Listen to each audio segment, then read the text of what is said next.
ఎంతమంది హన్నాలాగా ఒప్పందం చేసుకొని దుఃఖించటం మాని సంతోషంగా మీ లైఫ్లో దేవుడు ఇస్తాడన్న నిరీక్షణతో ముందుకెళ్తున్నారు? ఎంతమంది రోజు అబ్రహాములాగా విశ్వాసముతో దేవునికి ఇస్తున్నారు? చాలామంది ఫెయిల్ అయ్యేది అక్కడే. మనం అన్నీ చేస్తాం, ప్రార్థన గంటలు గంటలు చేస్తాము,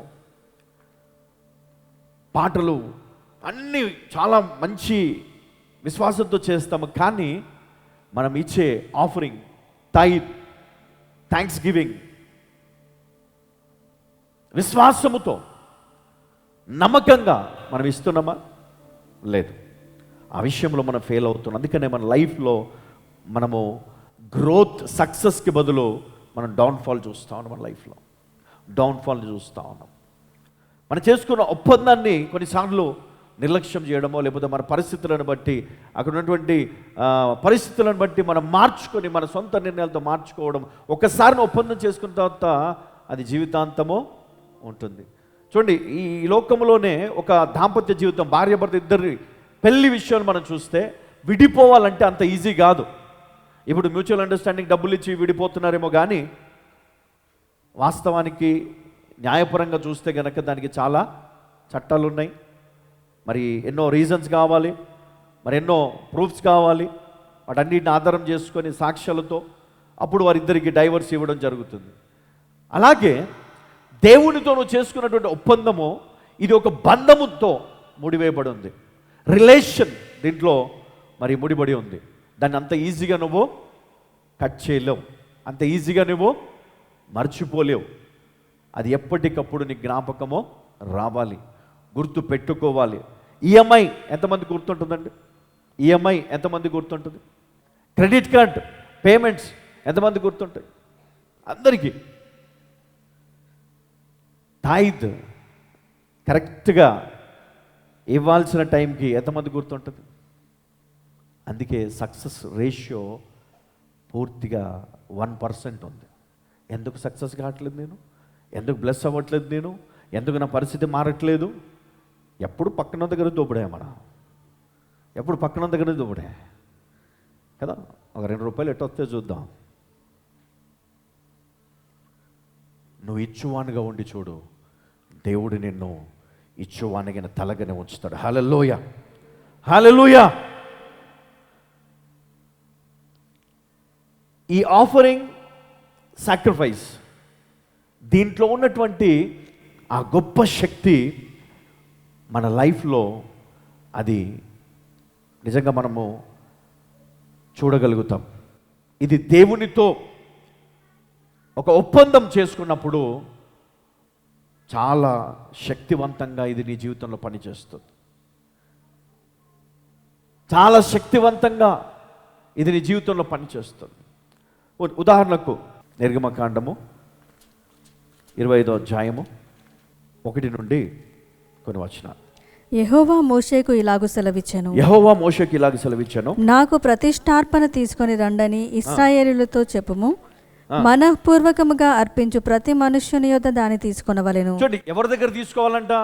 చూడండి, ఇక్కడ మోషేకు యెహోవా ఈ విధంగా సెలవిస్తా ఉన్నాడు. ఎందుకు అంటే గుడారము, దాని యొక్క నిర్మాణము, దానికి సంబంధించిన వాటి కొరకు మరి ఏం చేయమన్నాడు? యెహోవా మోషేకి ఇలాగ సెలవిచ్చాను. చదవమ్మా 2. నాకు ప్రతిష్టార్పణ తీసుకొని రండని ఇశ్రాయేలీయులతో చెప్పుము. మనఃపూర్వకముగా అర్పించు ప్రతి మనుష్యుని యొద్ద. మనఃపూర్వకముగా అంటే ఒకరి బలవంతం కాదు, లేకపోతే ఖచ్చితంగా ఇవ్వాలి అని కాదు. వారి ఇష్టముతో, వారు హృదయపూర్వకముగా, ఎవరి ఫోర్స్ లేకుండా సంతోషంగా వారు ముందుకు రావాలంట. అంటే దేవుని మందిరము కొరకు, దేవుని గుడారము కొరకు వారు ఇవ్వాలి. అయితే ఎలా ఇవ్వాలి అంటే మనఃపూర్వకముగా. అందుకే ఇక్కడ ఉన్నాడు, మనఃపూర్వకముగా అర్పించు ప్రతి మనుషుని యొద్ద దాన్ని తీసుకొనవలెను. ఎవరైతే బలవంతంగా లేదా అయిష్టంగా ఇచ్చే పరిస్థితి ఉందనుకోండి, ఇవ్వాలి కదా, తప్పదు కదా అని వాళ్ళ దగ్గర తీసుకోవాల్సిన అవసరం లేదు, వాళ్ళది యాక్సెప్ట్ చేయబడదు. దేవుని దగ్గర కూడా నువ్వు ఇచ్చిన ఆఫరింగ్ అన్నిటినీ మరి ప్రతి ఆదివారం తీసి ఇదిగో ఇది మందిరం కొరకు, ఇది ఫలానా టీవీ కొరకు అని మేము తీస్తున్నప్పుడు మరి అన్నీ కూడా ఖర్చు పెడతాం. కానీ దేవుడు యాక్సెప్ట్ చేసేవి మనోపూర్వకంగా ఇచ్చిన వారి కానుక, వారి యొక్క దశమ భాగము, వారి కృతజ్ఞతార్పణ, ఇవి మట్టుకే దేవుడు యాక్సెప్ట్ చేస్తాడు. ఎందుకంటే మిగతావన్నీ కూడా వేస్టే. కయ్యూను ఏబేలు లైఫ్లో ఒకరిని యాక్సెప్ట్ చేస్తాడు, ఇంకొకరిని దేవుడు యాక్సెప్ట్ చేయలేదు.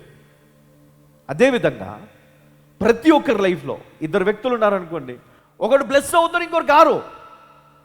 ఒకరు ఎదిగి ఎదిగి ఎదిగి పడిపోతూ ఉంటారు, మళ్ళీ ఈ వ్యక్తి మళ్ళీ నిలబడ్డ మొదలు పెడతాడు. ఎందుకు ఇట్లా జరుగుతుంది అంటే, ఎప్పుడైతే దేవునితో నువ్వు ఒక ఒప్పందం చేసుకున్నావో, దేవునితో ఒక రిలేషన్ మెయింటైన్ చేస్తున్నావో, ఆత్మీయ బలమైనటువంటి ఒక సన్నిధి, ఒక మందిరము లేదా ఒక దేవుని నడిపింపులో నువ్వు ముందుకు వెళ్తున్నప్పుడు, ఒక రిలేషన్ మెయింటైన్ చేస్తున్నప్పుడు, దానిని అట్లాగే నువ్వు కొనసాగిస్తూ ఉండాలి. దానికి తగ్గట్టే దేవుని కాపుదల నీకు, నీ పిల్లలకు, నీ తరతరములకు దేవుడు అనుగ్రహిస్తాడు. హల్లెలూయ. మన జీవితంలో కూడా మనం ఏది దేవునికి ఇచ్చినా, ఆఖరికి ప్రార్థన చేసినా, ఒక సాక్ష్యం చెప్పినా, ప్రతిదీ కూడా అది ఎట్లా ఉండాలి అంటే, దేవునితో నీ సంబంధాన్ని నువ్వు అక్కడ దాని ద్వారా చూపిస్తున్నావు. త్రూ యువర్ ఆఫరింగ్, సాక్రిఫైస్, తర్వాత నీ ప్రేయర్స్, నువ్వు చేసే ప్రతిదీ కూడా నువ్వు వర్షిప్ చేస్తున్నావు. అది కూడా నువ్వు హృదయపూర్వకంగా, మనపూర్వకంగా చేయాలి. అప్పుడు దాన్ని యాక్సెప్ట్ చేస్తాడు దేవుడు. మెసేజ్ నేను చెప్పేటప్పుడు, నేనైనా లేకపోతే మ్యూజిక్ ప్లే చేసే బ్రదర్స్ అయినా, ఎవరైనా దేవునికి సేవ చేసేవారు ఎవరైనా మనపూర్వకంగా చేస్తేనే దేవుడు దాన్ని యాక్సెప్ట్ చేస్తాడు. రిక్వెస్ట్, దేవుడి దగ్గర నువ్వు రిక్వెస్ట్ పెట్టుకున్నావు, ఒక ప్రేయర్ రిక్వెస్ట్ ఇచ్చావు, అది మనస్ఫూర్తిగా నమ్ముతూ, విశ్వసిస్తూ, విశ్వాసముతో దేవుని దగ్గర నువ్వు ప్రార్థించు, యాక్సెప్ట్ చేస్తాడు దేవుడు. దేవుడు వింటాడు, దేవుడు చూస్తాడు, దేవుడు సహాయం చేస్తాడు, దేవుడు లేడు, దేవుడు చెయ్యడు, దేవుడు ఇవ్వడు అని నువ్వు అనుకుంటే అది పొరపాటే. దేవుడు చేశాడు, దేవుడు ఉన్నాడు, దేవుడు జరిగించాడు, అద్భుతాలు చేశాడు, గొప్ప కార్యాలు చేశాడు, స్వస్థతలు చేశాడు, విడుదలనిచ్చాడు, దయ్యాలు వెలగొట్టాడు. ఇదిగో దేవుడు ఉన్నతంగా ఆశీర్వదించగలడు. ఈరోజు నువ్వు విశ్వసించు, విశ్వాసముతో దేవుడిని అడుగు, దేవుడు నిన్ను గొప్పగా ఆశీర్వదిస్తూ, ఎవరు ఊహించలేరు. నువ్వు పెద్ద కుప్పల మీద నుండి పైకెత్తే దేవుడని నువ్వు నమ్మినట్లయితే, ఈరోజు నీ పరిస్థితి, ఈరోజు ఏమీ లేని స్థితిలో ఉన్న నిన్ను అందరికంటే ఉన్నతమైన స్థితిలో దేవుడు పెట్టగలడు.